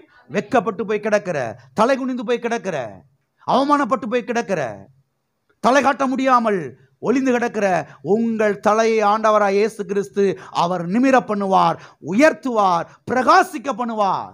ஆகவே ஆண்டவராய் இயேசு கிறிஸ்துவை ஏற்றுக்கொள்ளாதவர்கள் ஆண்டவராய் இயேசு கிறிஸ்துவை ஏற்றுக்கொள்ளுங்கள். ஆண்டவராய் இயேசு கிறிஸ்துவை ஏற்றுக்கொள்ளும் பொழுது ஆண்டவராய் இயேசு கிறிஸ்து உங்கள் தலையை நிமிர பண்ணுவார். ஆண்டவராய் இயேசு கிறிஸ்து உங்கள் தலையை உயர்த்துவார். உங்களுடைய முகத்தை அவர் பிரகாசிக்க பண்ணுவார். ஆகவே உங்களுடைய லாபத்துக்காக ஆண்டவராய் இயேசு கிறிஸ்துவை ஏற்றுக்கொள்ளுங்கள். ஆமென். ஆகவே ஆண்டவராய் இயேசு கிறிஸ்து எதற்காக தலையை சாய்த்தார்? நம்முடைய தலையை நிமிர பண்ணுவதற்காக. எல்லா கரங்களை வைத்து சொல்லுவோம், என்னுடைய தலையை நிமிர பண்ணுவதற்காக, என்னுடைய தலையை உயர்த்துவதற்காக, என்னுடைய முகத்தை பிரகாசிக்க பண்ணுவதற்காக அவர் கல்வாரி சிலுவையிலே தன்னுடைய தலையை சாய்த்து ஆவியை ஒப்பு கொடுத்தார். ஆமென். சத்தியத்தில் இஸ்ரவேல் ஜனங்களை குறித்து நாம் பார்க்கிறோம். இந்த இஸ்ரவேல் ஜனங்கள் 430 வருஷங்கள் எகிப்து தேசத்திலே அடிமைகளாயிருந்தார்கள், கொத்தடிமைகளாயிருந்தார்கள். தலை நிமிரல, ஆளோட்டிகளாலே அவர்கள் அடிக்கப்பட்டார்கள். பார்வோன் அவர்களுடைய பாருங்க ஜீவனை கசப்பாக்கினான் என்று சத்திய வேதத்தில் நாம் பார்க்கிறோம். நம்முடைய ஜீவன் கசப்பானது. ஏன் வாழ்ற உயிரோட? அந்த லெவலுக்கு வந்துட்டாங்க. அந்த மாதிரி ஒரு அடிமைத்தனம். இப்படிப்பட்ட சூழ்நிலையிலே கர்த்தர் என்ன பண்ணினார்? மோசே என்கிற ஒரு மனுஷனை அழைத்து அவனை அங்கே நிறுத்தி அவன் மூலமாய் அற்புதங்கள் அடையாளங்களை அங்கே நடப்பித்து பாருங்க, பஸ்கா ஆட்டுக்குட்டியை அங்கே அடிக்க வைத்து அந்த இரத்தத்தின் மூலமாக ஒரு மீட்பை அங்கு ஏற்படுத்தி இந்த மக்களை பாருங்க அங்கே இருந்து என்ன செய்தார், வெளியிலே கொண்டு வந்தார். அருமையான தேவனுடைய பிள்ளைகளை கவனியுங்கள். இந்த பஸ்கா ஆட்டுக்குட்டியின் மூலமாக இவர்களை மீட்டெடுத்து இவருடைய தலையை சாய்ந்து கிடந்தவருடைய தலையை, வெட்கப்பட்டு போய் கிடந்த இவருடைய தலையை கர்த்தர் நிமிர பண்ணினார். கர்த்தர் தலைகளை உயர்த்தினார். அருமையான தேவனுடைய பிள்ளைகளை கவனியுங்கள். அவருடைய முகம் அன்றைக்கு பிரகாசம் அடைந்தது. அவங்க யோசித்தாங்க, அவ்வளவுதான், இன்னும் ஆண்டு காலத்துக்கு நம்ம அடிமைகள் தான் பார்வோன் அவன் பெரிய வல்லமை படைத்தவனாக இருக்கிறான், இவனுடைய கரத்திலிருந்து யாராலும் நம்மளை மீட்க முடியாது என்று அவர் நினைத்தார்கள். ஆனால் பரலோகத்தின் தேவனானவர், ஆபிரகாமின் தேவன், ஈசாக்கின் தேவன், யாக்கோபின் தேவன் இவர்களை சந்தித்து ஆட்டுக்குட்டியின் இரத்தத்தின் மூலமாக இவர்களை மீட்டெடுத்து இவருடைய தலையை அவர் அன்றைக்கு நிமிர பண்ணினார். அவருடைய முகத்தை அன்றைக்கு பிரகாசிக்க பண்ணினார். அருமையான தேவனுடைய பிள்ளைகளை கவனியுங்கள். அங்கே எகிப்து தேசத்திலே அன்றைக்கு இரவு சாயங்காலத்தில் அடிக்கப்பட்ட அந்த பஸ்கா ஆட்டுக்குட்டி யாருக்கு அடையாளமாக இருக்கிறது என்று சொன்னால், கல்வாரி சிலுவையிலே அவர் பாருங்க, இயேசு கிறிஸ்து சிலுவையில் ரத்தத்தை சிந்தினாரே, அவருக்கு அடையாளமாக செய்யப்பட்டிருக்கிறது. அந்த ஆடு அங்கே அடிக்கப்பட்டது. எனவே கர்த்தர் இன்றைக்கு கல்வாரி சிலுவையின் மூலமாக நம்முடைய தலையும் அவர் என்ன செய்திருக்கிறார், நிமிர பண்ணியிருக்கிறார். ஆமென். எல்லாம் இருக்கிறீங்களா? வாசிப்போம். லேவியராகமம் 26ஆம் அதிகாரம் 13வது வசனம். நீங்கள் எகிப்தியருக்கு அடிமைகளாய் இராதபடிக்கு நான் அவர்கள் தேசத்திலிருந்து புறப்பட பண்ணி உங்கள் நுகத்தடிகளை முறித்து உங்களை நிமிர்ந்து நடக்க பண்ணின உங்கள் தேவனாகிய கர்த்தர், உங்களை நிமிர்ந்து நடக்க பண்ணின உங்கள் தேவனாகிய கர்த்தர், உங்கள் தலையை நிமிர்ந்து நடக்க பண்ணின உங்கள் தேவனாகிய கர்த்தர். இங்கே சொல்லப்பட்டிருக்கிறது, நீங்கள் எகிப்தியருக்கு அடிமைகளாய் இராதபடிக்கு. எகிப்தியருக்கு அடிமைகளாய் இருந்தார்கள். கர்த்தர் அவர்களை பாருங்க அங்கிருந்து விடுதலையாக்கி வெளியே கொண்டு வந்தார். இங்கே நாம் பார்க்கிறோம், நுகத்தடிகளை முறித்து. ஏதாவது சொல்லுங்க, நுகத்தடிகளை முறித்து. எதை முறித்து? நுகத்தடிகளை முறித்து. பார்வோன் பிசாசுக்கு அடையாளமாக இருக்கிறான். அவன் நுகத்தடிகளை அவர்கள் மேலே போட்டு அவர்களை கூனி குறுக பண்ணினான். அவர்களை நிமிர்ந்து நடக்க விடாமல் பண்ணினான். அடிமைப்படுத்தி வைத்திருந்தான். கர்த்தர் பாருங்க, ஆட்டுக்குட்டியின் இரத்தத்தின் மூலமாக அந்த நுகங்களை முறித்து, அந்த நுகங்களை பாருங்க உடைத்து எரித்து அவர்களை அற்புத விதமாக வெளியே என்ன செய்தார், புறப்பட பண்ணினார். இன்றைக்கு இயேசு கிறிஸ்துவின் இரத்தத்தின் மூலமாக நாம் இன்றைக்கு என்ன செய்யப்பட்டிருக்கிறோம், மீட்கப்பட்டிருக்கிறோம், விடுதலையாக்கப்பட்டிருக்கிறோம். இங்கே நான் பார்க்கிறோம், உங்கள் நுகத்தடிகளை முறித்து, கடன் பிரச்சனையை முறித்து, உங்கள் வியாதியை முறித்து, உங்கள் தீமையை முறித்து உங்களை நிமிர்ந்து நடக்க பண்ணுகிற கர்த்தர். ஆமென். நமக்காக இயேசு கிறிஸ்து கல்வாரி சிலுவையிலே தன்னுடைய தலையை சாய்த்தார். எதற்காக? நம்முடைய தலையை நிமிர பண்ணுவதற்காக, நம்முடைய தலையை உயர்த்துவதற்காக, நம்முடைய முகத்தை பிரகாசிக்க பண்ணுவதற்காக. ஆமென். எல்லாம் இருக்கிறீங்களா? ஆகவே உங்களுடைய தலை நிமிர பண்ணப்பட்டிருக்கிறது. ஆமென். கர்த்தர் உங்களை வெட்கப்பட்டு போக விட மாட்டார். பக்கத்தில் கையப்பட்டு சொல்லுங்க, கர்த்தர் உங்களை வெட்கப்பட்டு போக விட மாட்டார். ஆமென். கர்த்தர் உங்கள் தலைகளை உயர்த்துவார். ஆமென். அப்ப ஆண்டவராய் இயேசு கிறிஸ்து எதற்காக தலையை சாய்த்தார்? சாய்ந்து கிடக்கிற நம்முடைய தலைகளை நிமிர்த்துவதற்காக, உயர்த்துவதற்காக. ஆமென். வாசிப்போம். சங்கீதம் 112:9. வாரி இறைத்தான், ஏழைகளுக்கு கொடுத்தான், அவனுடைய நீதி என்றென்றைக்கும் நிற்கும், அவன் கொம்பு மகிமையாய் உயர்த்தப்படும். இங்கே கொம்பு என்பது தலைக்கு அடையாளமாக இருக்கிறது, தலையை குறிக்கிறது. கொம்பு என்று சொல்லும் பொழுது ஆட்டு தலையில் இருக்குது, மாட்டு தலையில் இருக்கிற கொம்பு, அந்த கொம்பு நினைச்சிடக்கூடாது. கொம்பு என்பது தலையை குறிக்கிறது. ஆமென். தலையை குறிக்கிறது. ஆகவே ஆண்டவர் இங்கே என்ன சொல்லுகிறார்? அவன் தலை மகிமையாய் உயர்த்தப்படும். நான் சொல்லுகிறேன், நீங்க குடியிருக்கிற தெருவில், ஏரியாவில் உங்க தலையை கர்த்தர் மகிமையாய் உயர்த்த பண்ணுவார், மகிமையாய் உயர்த்துவார். இதெல்லாம் விசுவாசிக்கணும். நீங்க நாம என்னைக்குமே தலை குனிஞ்சு தான் தெரியணும் இந்த தெருவுக்குள்ள. நமக்கு என்னைக்குமே வெக்கம்தான். ஏன்னா நம்மள ஆண்டவருடைய பிள்ளைங்க இல்லையா? நம்மளை எல்லாரும் என்ன செய்வாங்க? புத்தியை மாத்துங்க. மற்ற கிறிஸ்தவங்க பேசுற மாதிரி பேசாதீங்க. மற்ற கிறிஸ்தவங்க மாதிரி பேசி பேசியே தான் ஒண்ணுமில்லாம போயிட்டோம் சில சமயங்கள்ல. வசனத்தை கவனிக்கிறதே கிடையாது, வசனத்தை கவனிக்கிறதே கிடையாது. கர்த்தர் சொல்றாரு, உன் தலை மகிமையாய் உயர்த்தப்படும். நான் இருக்கிற தெருவில், நான் வேலை பார்க்குற ஆஃபீஸில், நான் வேலை பார்க்குற கம்பெனியில் என் தலை மகிமையாய் உயர்த்தப்படும். கர்த்தர் வாக்கு பண்ணியிருக்கிறாரு. கல்வாரி சிலுவையிலே தலையை அவர் சாய்த்தார். எதற்காக? ஏன் தலையை மகிமையாய் உயர்த்துவதற்காக. ஆமென். இதெல்லாம் வாயை திறந்து பேச ஆரம்பிக்கணும். எல்லாரும் நம்மளை கேலி பண்ணுவாங்க, எல்லாரும் நம்மளை கிண்டல் அடிப்பாங்க, எல்லாரும் நம்மளை நக்கல் அடிப்பாங்க. நம்ம தலையை குனிஞ்சுக்கிட்டு அப்படியே மண்டையாடிக்கிட்டு போக வேண்டியது பரலோகம் போய் சேர்ற வரைக்கும். புத்தியை மாத்துங்க, பேச்ச மாத்துங்க, எண்ணங்களை மாத்துங்க. என் தலை மகிமையா என்ன செய்யப்படும்? உயர்த்தப்படும். வாசிப்போம் சங்கீதம் 132:18. அவன் சத்துருக்களுக்கு வெட்கத்தை உடுத்துவேன், அவன் மீதிலோ அவன் கிரீடம் பூக்கும் என்றார். அவன் சத்துருக்களுக்கு வெட்கத்தை உடுத்துவேன். யார் சத்துருக்களுக்கு?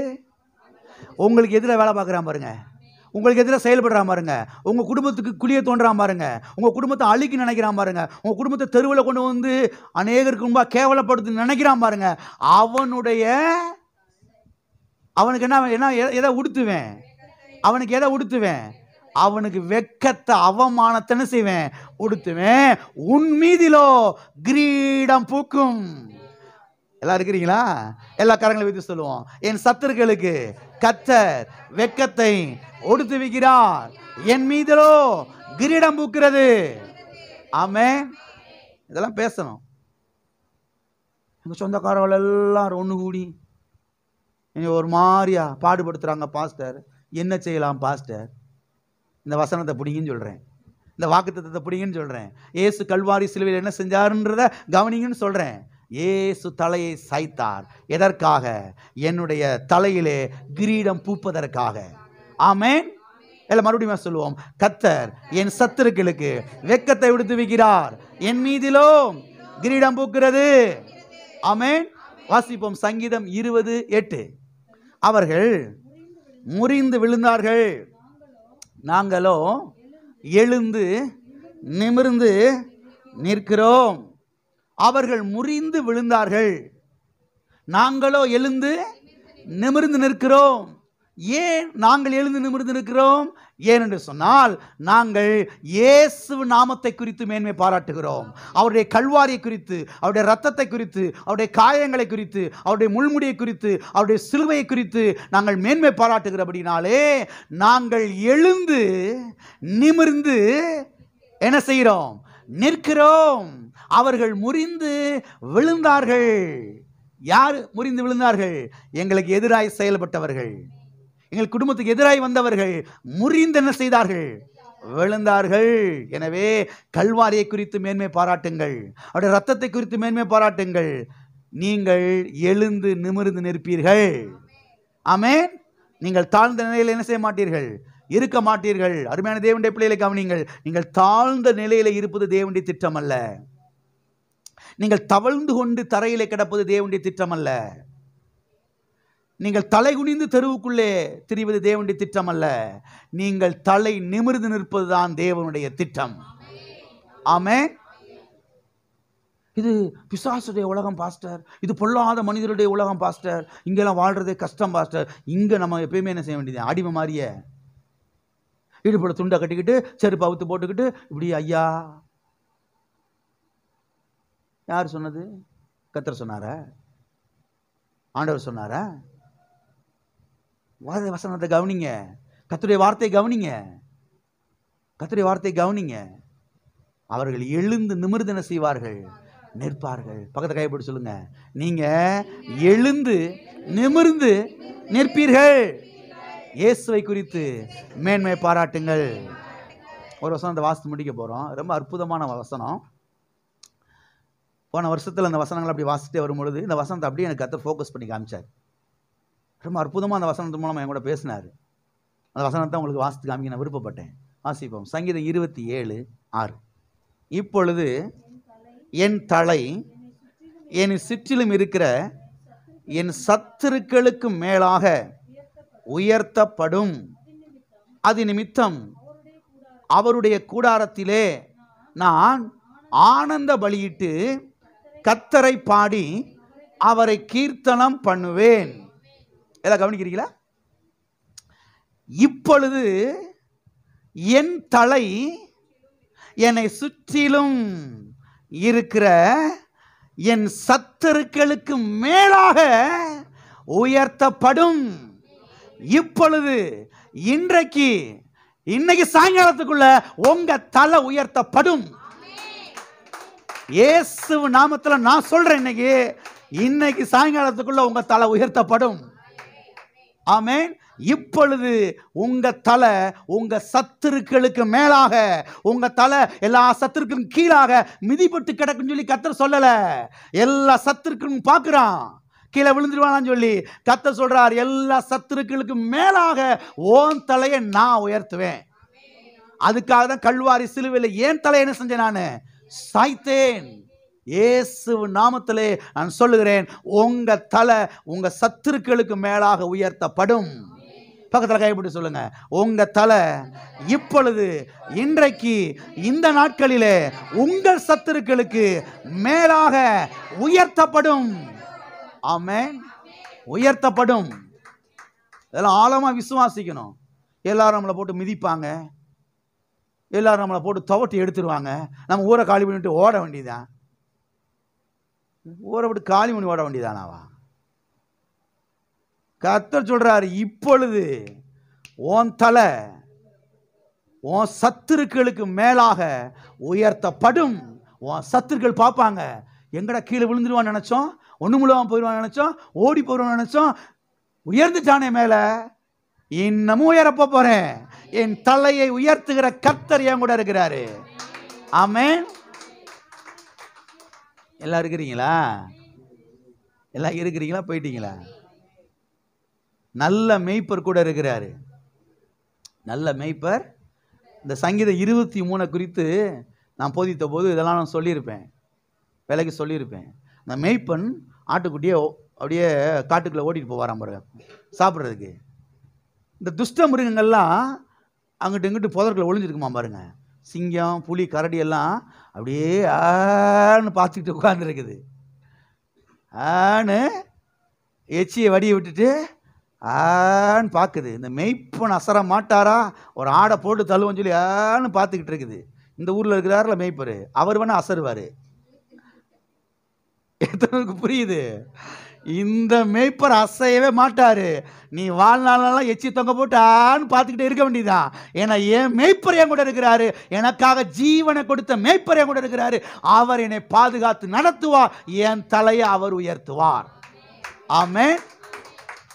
அதனால உங்க வீட்டை சுற்றியில் இருக்கிற ஆளு, உங்க சொந்த பந்தங்கள்லாம் பார்க்குறேன்னு எப்படா கீழே விழி வச்சோ தள்ளிட்டு ஓடலான்னு, இன்னைக்கு இல்லை என்னைக்கு அள்ள முடியாது. நல்ல மேய்ப்பர் என்ன செய்கிறாரு? எனக்காக ஜீவனையே கொடுத்த மேய்ப்பர் அவர் இருக்கிறார். எனக்காக தலையை சாய்த்த மேய்ப்பர் என் கூட இருக்கிறாரு. இப்பொழுது என் தலை என் சத்துருக்களுக்கு மேலாக உயர்த்தப்படும். எல்லாரும் எழுப்பி நிற்போம், எல்லாரும் எழுப்பி நிற்போம், எல்லாரும் கர்த்தரை ஸ்தோத்திரிப்போம், எல்லாரும் கர்த்தரை ஸ்தோத்திரிப்போம். இப்பொழுது என் தலை, இன்றைக்கு என் தலை, இந்த நாட்களிலே என் தலை இயேசுவின் நாமத்தினாலே உயர்த்தப்படும். எத்தனை பேர் விசுவாசிக்கிறீங்க? உங்களை சுற்றிலும் இருக்கிற சத்துருக்களுக்கு மேலாக உங்கள் தலை உயர்த்தப்படும். உங்க ஆபீஸ்ல உங்க தலை உயர்த்தப்படும், உங்க கம்பெனியில் உங்க தலை உயர்த்தப்படும், உங்க ஏரியாவில் உங்க சொந்த பந்தங்கள் மத்தியிலே உங்கள் தலை உயர்த்தப்படும். ஹல்லேலூயா, ஹல்லேலூயா. இயேசு தலையை சாய்த்து ஆவியை ஒப்பு கொடுத்தார். எதற்காக அவர் தலையை சாய்த்தார்? எனக்கு அதிகாரத்தையும் வல்லமையும் கொடுப்பதற்காக, என் தலையை உயர்த்துவதற்காக. ஓ தேவனே ஸ்தோத்திர ஆண்டவரே. ஓ கடனின் நிமித்தமாக தலை ஒருவேளை சாய்ந்து கிடக்கலாம், கர்த்தர் உங்கள் தலையை நிமிர்த்துவார். சில வியாதிகள் நிமித்தமாக, சில பாவத்தின் நிமித்தமாக உங்கள் தலை சாய்ந்து கிடக்கலாம், கர்த்தர் உங்கள் தலையை நிமிர்த்துவார். ஹல்லேலூயா, ஹல்லேலூயா. உங்கள் தலை நிமிர்த்தப்படுகிற நாட்கள் இந்த நாட்கள். இந்த நாட்களிலே கர்த்தர் உங்கள் தலையை நிமிர்த்துவார், உயர்த்துவார், உங்கள் முகத்தை பிரகாசிக்க பண்ணுவார். ஹல்லேலூயா, ஹல்லேலூயா. தகப்பனே, இயேசு நாமத்தில் உம்முடைய சமூகத்திலே வருகிறோம். ஆசீர்வதிக்கப்பட்ட இந்த வேலைக்காக நன்றி கர்த்தாவே. எங்கள் தலையை உயர்த்துவதற்கு நீர் அன்றைக்கு தலையை சாய்த்திரே. எங்களுக்கு அதிகாரத்தையும் வல்லமையும் கொடுப்பதற்கு நீர் அன்றைக்கு கர்த்தாவே தலையை சபையின் மேலே, சரீரத்தின் மேலே சாய்த்திரே கர்த்தாவே. இன்றைக்கு எங்களுக்கு அதிகாரம் வல்லமையும் கொடுக்கப்பட்டிருக்கிறது. இந்த அதிகாரத்தை எங்களுடைய வாழ்க்கையில் ஒவ்வொரு பகுதிகளிலேயும் நாங்கள் பயன்படுத்த எங்களுக்கு உதவி செய்வீராக. பிள்ளைகளுக்கு ஒவ்வொருவருக்கு உதவி செய்ய வேண்டும்படியாக நாங்கள் ஜெபிக்கிறோம். அவ்விதமாய் செய்கிறீர், அதற்காக நன்றி. இயேசு நாமத்தில் பிதாவே.